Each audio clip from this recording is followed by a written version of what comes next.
Hello and welcome everyone. अगर आप teaching exams की तैयारी कर रहे हैं so you are in the right place. आज का यह वीडियो सीटेट एग्जाम के साथ साथ अन्य सभी प्रकार के शिक्षक भर्ती परीक्षाओं के लिए बहुत ही ज़्यादा इंपॉर्टेंट है। चाहे आप रीट की तैयारी कर रहे हैं, शिक्षक भर्ती सुपर टेट की तैयारी कर रहे हैं या यूपी टेट की तैयारी कर रहे हैं, उन सभी परीक्षाओं के लिए भी रामबाण साबित होगा। इस टॉपिक से हमेशा क्वेश्चन घुमा फिरा के पूछे जाते हैं। डायरेक्ट एक क्वेश्चन आता है, ठीक है, और इनडायरेक्ट रूप से 2-3 क्वेश्चन इस टॉपिक से 100% पूछे जाते हैं। और इस टॉपिक को आज का यह वीडियो देखने के बाद 100% आपका तैयार हो जाएगा। कैसे भी घुमा फिरा के पूछेगा, आप आंसर दे पाएंगे। चलिए तो फिर टाइम बिना गवाए शुरू करते हैं। जो भी नए लोग हैं मैं आपसे बता दूं, यह वीडियो आप टारगेट टीचर 68500 चैनल पर देख रहे हैं। मेरा नाम है Divyendu Mishra. C TET UP TET के साथ साथ सुपर टेट और DSSB PRT एग्जाम मैंने खुद क्वालिफाई किए हुए हैं और बहुत जल्द आपको सुपर टेट DSSB वगैरह के लिए भी क्लास मिलने वाले हैं। यूपी टेट के लिए जो भी मेरा व्यक्तिगत अनुभव है उसी से मैं आपको पढ़ाने की बताने की कोशिश करता हूं। तो चलिए सीधे स्टार्ट करते हैं। तो आज हम पढ़ने वाले हैं अधिगम अक्षमता, लर्निंग डिसेबिलिटी। लेकिन ध्यान रखिएगा, हमेशा आपने लर्निंग डिसेबिलिटी में इन्हीं तीनों को ही देखा होगा, डिसलेक्सिया, डिस्ग्राफिया, डिसकैल्कुलिया। लेकिन इसके अलावा भी बहुत सारी नई अधिगम अक्षमताएं इसमें जुड़ गई हैं और बदले हुए पैटर्न में ये चीज़ें पूछे जाने की संभावना बिल्कुल ना के बराबर है। ठीक है, कि आपसे सिंपल डिसलेक्सिया पूछ लेगा, डिस्ग्राफिया, डिसकैल्कुलिया नहीं पूछेगा ये। ठीक है, इसके अलावा बहुत सारे पैटर्न को देखते हुए, ठीक है, जो भी एग्जाम हुए हैं लेटेस्ट शिक्षक भर्ती से संबंधित, ये चीज़ें नहीं पूछी गई हैं, इसी को घुमा फिरा के पूछा गया है। तो इस वीडियो को देखने के बाद कैसे भी घुमा फिरा के आपसे पूछेगा, आप आसानी से कर पाएंगे। तो सबसे पहले आप समझिए अधिगम अक्षमता क्या है। ठीक है, अधिगम अक्षमता यानी कि कुछ भी सीखने से संबंधित अक्षमता अगर किसी को होगी तो वह अधिगम अक्षमता कहलाएगी, कुछ भी सीखने से संबंधित। ठीक है, और एक चीज़ ध्यान रखिएगा कि एक बहुत बुद्धिमान बच्चे में भी अधिगम अक्षमता हो सकती है। हो सकता है बच्चे की IQ 120 प्लस हो, ठीक है, उसमें भी अधिगम अक्षमता हो सकती है। तो क्वेश्चन ऐसे भी आपसे पूछा जा सकता है कि एक बच्चे की बुद्धि लब्धि औसत से बहुत अधिक है, यानी कि बहुत बुद्धिमान बच्चा है, क्या उसमें अधिगम अक्षमता, कोई भी लर्निंग डिसेबिलिटी हो सकती है? तो आप बोलेंगे हाँ बिल्कुल। ठीक है, एक तीव्र बुद्धि वाले बच्चे में भी हो सकती है। आगे देखिए, जैसे फॉर एग्जाम्पल हो सकता है कोई संस्कृत का विद्वान हो लेकिन उसको गणित ना आता हो, गणित से डर लगता हो, यानी कि उसको डिसकैल्कुलिया हो। तो डिसकैल्कुलिया अगर किसी को है फिर भी वह हिंदी संस्कृत वगैरह का विद्वान है, ठीक है, तो क्या वह मूर्ख है? नहीं, ऐसा जरूरी नहीं है। ठीक है, यह अधिगम अक्षमता है किसी एक फील्ड से संबंधित। अगर आप मछली की योग्यता हवा में उड़ने से लगाएंगे तो जाहिर सी बात है मछली को आप जिंदगी भर मूर्ख समझेंगे। सबकी अलग अलग क्षमताएं होती हैं, अलग अलग विशेषताएं होती हैं। तो चलिए, डिसलेक्सिया, डिस्ग्राफिया, डिसकैल्कुलिया के साथ साथ इसमें ADHD भी नया जुड़ा हुआ है। ठीक है, आपने पहले भी हो सकता है सुना हो। इसी को हम डिसटेक्सिया भी कहते हैं। नोट कर लीजिए, डिसटेक्सिया। आपको नोट कैसे करना चाहिए, पहले इन तीनों को नोट कर लीजिए आप, डिसलेक्सिया, डिस्ग्राफिया, डिसकैल्कुलिया। उसके बाद आप नोट करिएगा चौथा अधिगम अक्षमता जो है डिसटेक्सिया। इसी को, डिसटेक्सिया को हम क्या बोलते हैं? ADHD बोलते हैं। ठीक है, ADHD यानी कि डिसटेक्सिया। इसमें क्या होता है, बच्चा ध्यान नहीं लगा पाता, किसी भी फील्ड में बच्चा ध्यान नहीं लगा पाता, ध्यान केंद्रित नहीं कर पाता है अपना। ठीक है, डिसटेक्सिया अगर होगा तो ध्यान केंद्रित नहीं कर पाएगा। ठीक है, देखिए ध्यान अभाव। ठीक, चलिए, तो पहला जो है डिसलेक्सिया। देखिए डिसलेक्सिया के हो सकता है कि आपसे लक्षण पूछ लिए जाएं, ठीक है, या दे दिया जाए कि एक बच्चे में ये लक्षण हैं, उसको कौन सी दिक्कत है, तो आप लक्षण पढ़े होंगे जब ही आप बता पाएंगे। तो डिसलेक्सिया से पीड़ित बालक वाचन से घबराते हैं, यानी कि पढ़ने से, बोलने से घबराते हैं, बोलने में उनको कठिनाई होती है, कुछ भी शब्द को पढ़ने में कठिनाई होती है, इन्हें लिखी हुई सामग्री धुंधली दिखाई देती है। यह विशिष्ट अधिगम असमर्थता का उदाहरण है। यह एक गुप्त अधिगम असमर्थता का लक्षण है। इसके लक्षण जो हैं विभिन्न प्रकार के हैं। ठीक है, यानी कि पढ़ने से संबंधित, बोलने से संबंधित कठिनाई होती है। यहाँ देखिए, पहला है अक्षरों को उल्टे ढंग से प्रस्तुत करते हैं, जैसे सा को क्या लिखेंगे, वाज लिख देंगे। ठीक, और हो सकता है कि जैसे यहाँ पे लिखा हुआ है, इन्हें लिखी हुई सामग्री धुंधली दिखाई देती है, तो जिसमें डिसलेक्सिया होगा वह कैसे पढ़ेगा इसको, इन्हें हुई सामग्री लिखी धुंधली दिखाई। ठीक है, हो सकता है इस तरह से पढ़े हो, यानी कि अक्षरों को, शब्दों को इधर उधर करके पढ़ेगा। अगला है दृष्टि व स्मृति संबंधी कठिनाई। तीसरा, एक एक कर व धीमी गति से पढ़ते हैं। चौथा, पढ़ते समय किसी शब्द या पूरी पंक्ति को छोड़ देते हैं, हो सकता है यहाँ से यहाँ तक पढ़ें तो बीच वाला लाइन ही गायब कर दें। पांचवा, वाक्य में आए शब्दों को भी आगे पीछे करके पढ़ता है, यानी कि जब भी पढ़ने से संबंधित कोई भी लक्षण पूछेगा तो समझ जाइएगा डिसलेक्सिया है। ठीक है, चलिए आगे देखते हैं। अब इसके लक्षण क्या क्या, सॉरी इसके कारण क्या होते हैं। लक्षण आपने देख लिया, कारण देखिए। यह रोग तंत्रिका तंत्र संबंधी विकृति के कारण होता है। यह वंशानुक्रम द्वारा भी हो सकता है। तो हो सकता है एग्जाम में आपसे पूछ दे कि डिसलेक्सिया क्या वंशानुक्रम द्वारा हो सकता है, यानी कि जो हमारे परिवार से भी हमें यह चीज़ मिल सकता है। तो बिल्कुल मिल सकता है। चलिए अगला देखिए, डिस्ग्राफिया। डिस्ग्राफिया, ग्राफ का अर्थ क्या होता है, सिंपल सा है। डिस माने होता है कमी, ध्यान रखिएगा। डिस माने होता है कमी और ग्राफ माने कुछ लिखना, कुछ बनाना, ठीक है, कुछ ड्रॉ करना। तो यानी कि जब भी लिखने से संबंधित कोई भी दिक्कत होगी, चाहे वह सा को, अगर सा को बच्चा वाज पढ़ेगा तो यह हो जाएगा डिसलेक्सिया, लेकिन अगर सा को वाज लिखेगा तो वह हो जाएगा डिसग्राफिया। ग्राफ यानी कि कुछ भी ड्रॉ करना, बनाना। डिस्ग्राफिया भी अधिगम असमर्थता का कारण है। इसका संबंध लिखने की बाधिता से है। ठीक है, बच्चों द्वारा लिखे गए शब्दों को पढ़ने में कठिनाई होती है। लेखन धीमा, भद्दा व त्रुटिपूर्ण होता है। यानी कि बच्चे डिस्ग्राफिया से जो ग्रसित होंगे बच्चे, वह कुछ भी लिखेंगे तो आप पढ़ नहीं पाएंगे। ठीक है, बहुत उल्टा सीधा लिखेंगे।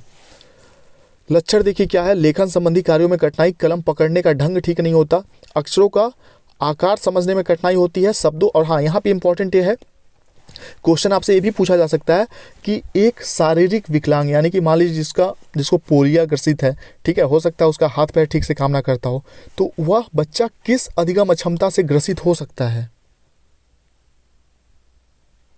अगर बच्चा शारीरिक रूप से दिव्यांग है, ठीक है, दिव्यांग शब्द होता है विकलांग के लिए, ध्यान रखिएगा, शारीरिक रूप से दिव्यांग है तो उसमें डिस्ग्राफिया अधिगम अक्षमता 100% होगी। ठीक है, ध्यान रखिएगा, ये भी पूछा गया है एग्जाम में कई बार। अक्षरों का आकार समझने में कठिनाई होती है, शब्दों वाक्यों के बीच अंतराल अनियमित होता है, वाक्य छोड़कर या पुनरावृत्ति करते हैं। ठीक है, लिखने से संबंधित है, ये सारी चीज़ें लिखने से संबंधित, ध्यान रखिएगा। अगला देखिए, डिसकैलकुलिया। आगे और भी हैं इंपॉर्टेंट, ये सारी चीज़ें तो आप जानते रहे होंगे, आगे और भी नई चीज़ें हैं। डिसकैलकुलिया, जब भी डिस माने क्या होता है, कमी होती है, डिस माने कमी, और कैलकुलिया यानी कि कैलकुलेशन करने से संबंधित। ठीक है, कैलकुलेशन किस में किया जाता है, गणित में किया जाता है कैलकुलेशन। यानी कि जब गणित संबंधी कोई भी समस्या होगी तो डिसकैलकुलिया उसको बोलेंगे। ठीक, और इस दिक्कत से संबंधित बच्चे शीघ्र नहीं पहचाने जाते, और मुझे तो लगता है कई बार कि मेरे अंदर भी डिसकैलकुलिया की प्रॉब्लम है। गणित देखते मुझे डर सा लग जाता है। ठीक है, तो बहुत से लोगों में डिसकैलकुलिया होता है, बहुत से लोगों में पता नहीं चल पाता। इस रोग से बाधित बच्चे जो होते हैं शीघ्र नहीं पहचाने जाते। इन बच्चों में गणितीय योग्यता कम होती है। ये बच्चे जोड़ घटा गुणा भाग करने में अत्यधिक देर करते हैं। माता पिता इन्हें सुस्त आलसी कहते हैं। ठीक है, गणित के अतिरिक्त अन्य विषयों में भी इनका कार्य ठीक होता है। ठीक है, गणित के अलावा अन्य विषयों में इनका कार्य ठीक होता है। मुझे खुद गणित में बहुत दिक्कत होता है। ठीक है, लेकिन रीजनिंग मेरी इतनी स्ट्रांग है, ठीक है, कि रीजनिंग की क्लास अगर कभी मैंने अटेंड की है तो जो भी टीचर पढ़ा रहे होते हैं बोलते हैं कि राहुल तुम नहीं बोलोगे, तुम चुप रहोगे थोड़ी देर, ठीक है, आंसर फटाक से तुम्हें नहीं बताना है। तो रीजनिंग मेरी ठीक है, फिर भी गणित मेरी अच्छी नहीं है। तो जरूरी है कि अगर आप में डिसकैलकुलिया हो तो बाकी के सब्जेक्ट आपके स्ट्रांग ना हो। ठीक है, ध्यान रखिएगा, आपके साथ भी यही सेम चीज़ होगा। ठीक है, अगला देखिए, गणितीय कार्य करने में कठिनाई, संख्याओं को पहचानने में समस्या, आकृति विभेदन में समस्या। हो सकता है आपसे एग्जाम में गणित वर्ड हटा के पूछ दे कि आकृति बनाने में बच्चे, जैसे मान लीजिए, ठीक है, क्यूब है, आयत है, ये सारी चीज़ें हैं जो भी हैं, ठीक है, वर्गाकार है, जो भी है, तो हो सकता है इन आकृतियों को समझने में उनको दिक्कत हो। अगर आकृतियों को समझने में दिक्कत है तो भी डिसकैलकुलिया होगा बच्चों में, ध्यान रखिएगा। जैसे डिसकैलकुलिया में आप तो समझ गया कि गणितीय संबंधी अक्षमता है, लेकिन अगर आकृति दे देगा तो भी डिसकैलकुलिया ही होगा। बड़ा छोटा परिधि, क्षेत्रफल आदि को समझने में कठिनाई, श्रवण व दृश्य इंद्रियों में सामंजस्य की कमी, समय दूरी गहराई से जुड़ी समस्या हो सकती है। ठीक है, तो समय दूरी, आकृति वगैरह आएगा तो समझ जाएगा, ये भी डिसकैलकुलिया के ही लक्षण है। रुपए पैसे के लेन देन में कठिनाई होगा। अगर कोई बच्चा है, एग्जाम में पूछ सकता है, कक्षा 5वीं का बच्चा है, वह उसको रुपए पैसे लेन देन में दिक्कत होती है, तो उसमें कौन सी अधिगम अक्षमता होगी, तो उसमें डिसकैलकुलिया अधिगम अक्षमता होगी। अगला देखिए, ठीक, इतना आप समझ चुके होंगे ध्यान से। अब आगे देखिए और आपको पढ़ के लग रहा होगा कि हाँ, आज तक तो हमें डिस्कैलकुलिया वगैरह थोड़ा बहुत पता था, आज हमें अच्छे से तैयार हो गया हमारा। आज आप सिर्फ इन चीज़ों का अर्थ नहीं समझ रहे हैं, इन चीज़ों के लक्षण भी जान रहे हैं, तो घुमा फिरा के भी पूछेगा तो आंसर आप दे पाएंगे। इसी बात पे वीडियो को शेयर जरूर करिएगा, लाइक कर दीजिएगा, चैनल से जुड़ जाइए। वीडियो कम मिलेंगे लेकिन सॉलिड मिलेंगे इस चैनल पे आपको। अगला देखिए, ध्यान अभाव अति क्रियाशीलता विकृति। ठीक है, ध्यान अभाव यानी कि बच्चे ध्यान केंद्रित नहीं कर पाते हैं। किस डिसऑर्डर में? ADHD में। ठीक है, ADHD, attention deficit hyper activity disorder. ठीक है, यह किसी भी बच्चे में होगा यह डिसऑर्डर या अधिगम अक्षमता, तो वह ध्यान केंद्रित नहीं कर पाएगा। आगे और भी देखिए इनमें लक्षण जो हैं। इसे सामान्य भाषा में ADHD कहते हैं। इन बच्चों में आवेगों को नियंत्रित करने की समस्या होती है, बहुत जल्दी हो सकता है गुस्सा हो जाए। ठीक है, इनका ध्यान केंद्रित नहीं रह पाता, इस कारण कक्षा में अनुशासनहीनता करते हैं तथा शिक्षण में बाधा उत्पन्न करते हैं। यह स्नायु तंत्र संबंधी विकृति है। ठीक है, जिसमें असामान्य स्तर का ध्यान, आवेग, अति क्रियाशीलता सम्मिलित है। ठीक है, ध्यान रखिएगा, यानी कि संवेग से संबंधित यह समस्या है, संवेगों से, संवेगों और ध्यान केंद्रित करने वाला दिक्कत है, ध्यान को केंद्रित करने वाला। तो जब भी संवेग, कोई भी संवेग बहुत प्रकार के होते हैं, जैसे गुस्सा आना, क्रोध, क्रोध भी हमारा संवेग है। ठीक है, निराश होना, दुखी होना, ये भी हमारा संवेग है। ठीक है, खुश होना, ये सारे हमारे संवेग हैं। तो जब भी संवेग से संबंधित कोई भी दिक्कत होगा तो समझ जाइएगा ADHD है। चलिए, इसका और नाम भी आपने देखा ही ऊपर, ADHD को क्या कहते हैं, यहाँ पे आप फिर से देख लीजिए एक बार। ADHD को क्या कहते हैं? डिसटेक्सिया। चलिए, ADHD का लक्षण देख लीजिए, कही गई बात को पूरा ना सुनना, निर्देशों का ठीक से पालन न करना, कार्य व खेल आदि में ध्यान न देना, कार्य करने वाली सामग्री कलम पुस्तक आदि को खो देना। ठीक है, बाहरी उत्तेजना का शीघ्र प्रभाव, भूलने की समस्या, सदैव बेचैनी रहती है, हाथ पैर की उंगलियों को चलाते रहते हैं। ठीक है, कक्षा में अलग अलग सीट को बदलते रहते हैं, बहुत सारी ये जो भी दिक्कतें होंगी ADHD के लक्षण हैं। ठीक है, ये भी एक प्रकार का अधिगम अक्षमता है। देखिए, यह एग्जाम में आपके पूछा जा सकता है कि यह सूत्र किससे संबंधित है। विराम लें, चिंतन करें, कार्य करें। ठीक है, स्टॉप, थिंक एंड एक्शन। यह ADHD के बच्चों के लिए है, ADHD। चलिए आगे देखते हैं। अब देखिए, अब छोटे छोटे और भी बहुत सारी चीज़ें जो आपसे पूछी जाएंगी, बहुत इंपॉर्टेंट है, नोट जरूर करिएगा, तभी यह वीडियो कारगर होगा आपके लिए। डिसलेक्सिया को आप समझ गए। ठीक है, रीडिंग प्रॉब्लम, डिसलेक्सिया। ठीक है, यम को W पढ़ सकते हैं। ठीक, दूसरा डिसग्राफिया, समझ गए आप, writing problem, spelling, hand writing. ठीक है, समझ गए होंगे आप। डिसकैलकुलिया को भी आप समझ गए। ठीक है, counting problem, math problem. Hyper activity, ठीक है, यानी कि ध्यान का अभाव, ADHD। स्वालीनता, ऑटिज्म। स्वालीनता क्या होती है? यह कैसी अधिगम अक्षमता है? इसमें बच्चे जो काम करेंगे करते रहेंगे, अगर वह कुछ भी कॉपी पे गोज रहे हैं तो गोजते जाएंगे, गोजते जाएंगे, गोजते जाएंगे जब तक पूरा पेज ना फट जाए। ठीक है, तो स्वालीन होते हैं, या किसी और से मतलब नहीं रखते। स्वालीन ऑटिज्म वाले बच्चे, या अपने आप से मतलब रखते हैं, किसी से बातचीत नहीं करते, इनके फ्रेंड नहीं होते। ठीक है, या बस अकेले शांत कमरे में बैठ के रहना पसंद करते हैं। चलिए, स्वालीनता भी आप समझ गए। डिस्प्रेक्सिया देखिए, डिस्प्रेक्सिया या ज्ञानेंद्रीय एकीकरण अक्षमता है, जिसके कारण बच्चा हाथ व आंखों में समन्वय नहीं रख पाता है, जैसे कि पेंसिल न पकड़ पाना या बटन न बंद कर पाना। अब आप सोच रहे होंगे यह सारे लक्षण तो थोड़े बहुत डिसलेक्सिया वगैरह से भी मिल रहे हैं, तो जब भी ऑप्शन में डिस्प्रेक्सिया होगा तो डिसलेक्सिया, डिस्कैलकुलिया, डिस्ग्राफिया नहीं होगा। ठीक है, चलिए, कई बार एग्जाम में आया है, प्रीवियस ईयर आपने किया होगा तो देखा ही होगा। डिस्फेजिया क्या होता है? भाषा विकार। ठीक है, भाषा विकार, या हिंदी पैडागोजी में डिस्फेजिया कई बार पूछा गया है।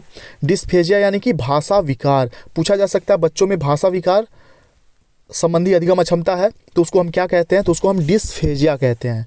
ठीक है, अगला देखिए, और डिस्फेजिया से संबंधित बच्चा किसी भी प्रकार की भाषा से संबंधित उसमें दिक्कत हो सकती है, जैसे तुलतुला कर बोल सकता है। ठीक है, यानी कि तुलतुला कर बोलना भी डिस्फेजिया का ही एक लक्षण है। अगला डिस्मिथिया, यह एक अवसाद है जो भावात्मक विकृति। ठीक है, डिप्रेसिव मूड, डिप्रेसिव मूड यानी कि डिस्मिथिया। और डिस में मोग्राफिया यानी कि स्मृति दोष, याद करने संबंधी दिक्कत होती है। ऑडिटेक्सिया, ऑडिटेक्सिया यानी कि श्रवण बाधा। ठीक है, हियरिंग डिसेबिलिटी। चलिए, उम्मीद करते हैं ये सभी चीज़ें आपके लिए बहुत ही कारगर होंगी। अपने इस चैनल टारगेट टीचर 68 चैनल को जरूर सब्सक्राइब कर लीजिए, साथ ही बेल आइकन भी प्रेस कर दीजिएगा ताकि आपको नोटिफिकेशन भी आगे के मिलते रहें। ठीक है, उम्मीद करते हैं वीडियो काफ़ी कारगर साबित होगा आपके लिए।